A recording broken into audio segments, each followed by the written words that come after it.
Assalamualaikum warahmatullahi wabarakatuh. Hai semuanya, selamat pagi, siang, dan juga malam sesuai dengan keadaan daerah rumah kalian. Nah, di sini izinkan aku untuk memberikan perkenalan diri secara singkat dan memberikan eh,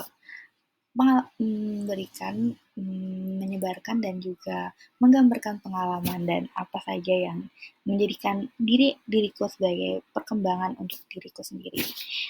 Let to know me. Hai, halo, nama aku Nela Salma Ramadhani. Saat ini saya berusia 15 tahun. Perjalanan saya hingga saat ini yaitu berkuliah dengan harapan dapat memupuk kemampuan saya dan dapat bermanfaat untuk kehidupan karir serta bermasyarakat saya lebih jauh. Saya menyukai bagaimana diri saya berkembang dengan semakin kuat dengan ilmu dan pengalaman saya berharap dapat mencapai apa yang telah saya harapkan. Biar saya perkenalkan dengan lebih rinci, saya mahasiswa Universitas Negeri Jakarta dengan program studi pendidikan masyarakat. Saya lahir dan besar di Jakarta pada tanggal 18 Oktober 2004. Saya menempuh sekolah dasar di SDN Paseban 05 Pagi dan selanjutnya pada jenjang sekolah menengah pertama yaitu di SMPN 2 Jakarta dan selanjutnya pada sekolah menengah kejuruan.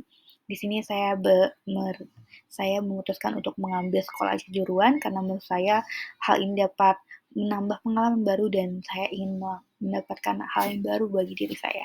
Saya bersekolah di SMKN 1 Jakarta. Dan terakhir saya sekarang sedang menempuh kuliah saya pada Universitas Negeri Jakarta di program studi pendidikan masyarakat yang telah saya bilang, dan saat ini saya berada di semester 2. Nah, di sini akan saya beritahu bahwa saya berminat pada menyanyi dan juga menulis puisi dan serta membaca novel. Tujuan saya dalam mencapai ilmu dan juga mencari pengetahuan sampai saat ini yaitu untuk mendapatkan pekerjaan. Salah satunya pekerjaan kantoran yang menurut saya fleksibel dan wajar untuk dinantikan oleh para pencari kerja.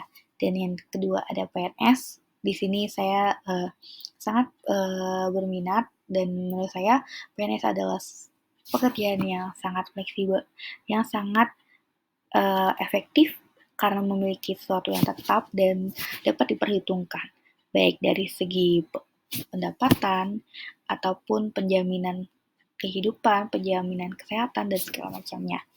Dan yang terakhir, saya bertujuan untuk menjadi orang kaya. Di sini sudah dipastikan bahwa setiap pekerjaan yang saya ambil pasti menghasilkan uang. Dan saya berharap dengan uang itu saya dapat mengumpulkan uangnya dan saya dapat memberikan reward kepada diri saya dan juga orang-orang sekitar saya. Jika saya sudah memiliki banyak uang, saya berharap bisa memiliki suatu perusahaan yang dapat menghasilkan uang lebih dari apa yang diberikan oleh orang lain kepada saya. Selanjutnya saya akan menjelaskan tentang menemukan jati diri saya. Sebelumnya, saat saya bisa menempuh di sekolah menengah pertama, saya sempat menghilang atau saya sempat hilang arah pada jati diri saya sendiri. Saya bingung, saya sangat memerlukan tujuan saya mencari sesuatu yang selama ini saya tidak tahu dan saya merasa saya masih di ambang ketidaktahuan saat itu dan saya belum mengetahui apa sebenarnya makna saya berada di sini dan mengapa harus saya belajar seketat ini dan mengapa saya harus mendapatkan sesuatu yang terbaik untuk diri saya. Disitulah saat saya menempuh kelulusan dan saya masuk ke sekolah kejuruan, saya menemukan hasrat yang saya inginkan untuk kedepannya, untuk apa saya belajar, untuk apa selama ini saya menginginkan nilai yang terbaik untuk diri saya. Dan hal inilah yang menumbuhkan kekuatan dan nilai diri saya. Saya mencoba untuk melepaskan sesuatu yang selama ini saya ragukan. Dan menurut saya itu adalah langkah baru saya untuk menemukan suatu hal yang disebut diri saya sendiri. Nah, tentu saja nih, di balik kesemuanya itu pasti menemukan sebuah tantangan untuk diri saya. Dan hal itu tak lepas dari yang dibutuhkan solusi. solusi adalah suatu hal yang dibutuhkan jika kita menemukan suatu tantangan. Tantangan dari hal yang saya lewati selama ini adalah diri saya sendiri. Karena menurut saya diri saya ini memiliki pemikiran yang rumit, bahkan sulit untuk saya sendiri mengerti. Dan hal ini menghambat saya dan membuat saya merasa ragu untuk memulai sesuatu dan membuka lembar yang baru menurut hidup saya. Hal ini menemukan solusi. Solusi yang saya dapatkan adalah saya harus mencoba.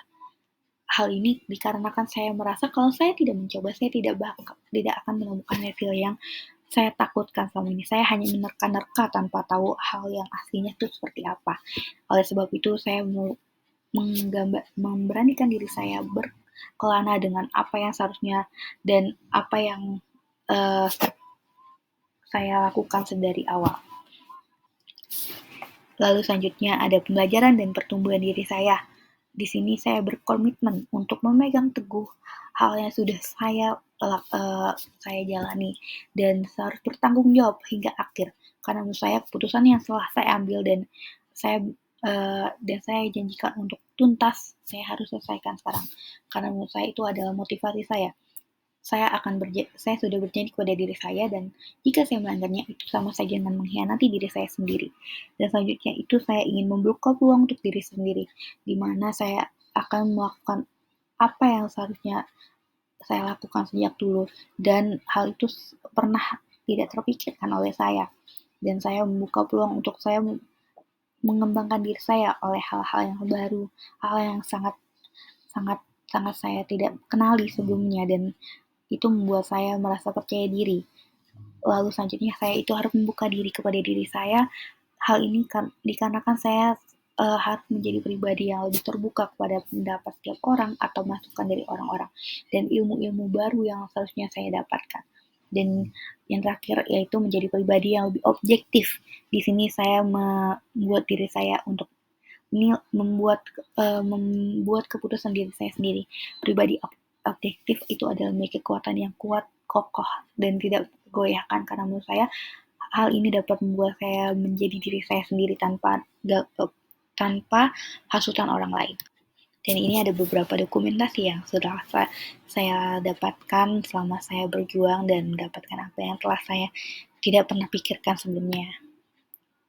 Terima kasih semuanya. Mohon maaf jika ada salah-salah kata, jika ada hal yang negatif, tolong jangan diambil dan ambil saja sisi positifnya. Dan jika ada hal yang mau disampaikan lebih lanjut atau mau berkabar dengan saya, bisa saja di kontak informasi yang saya sampaikan. Di sini ada email dan juga Instagram saya. Terima kasih sebelumnya. Wassalamualaikum warahmatullahi wabarakatuh.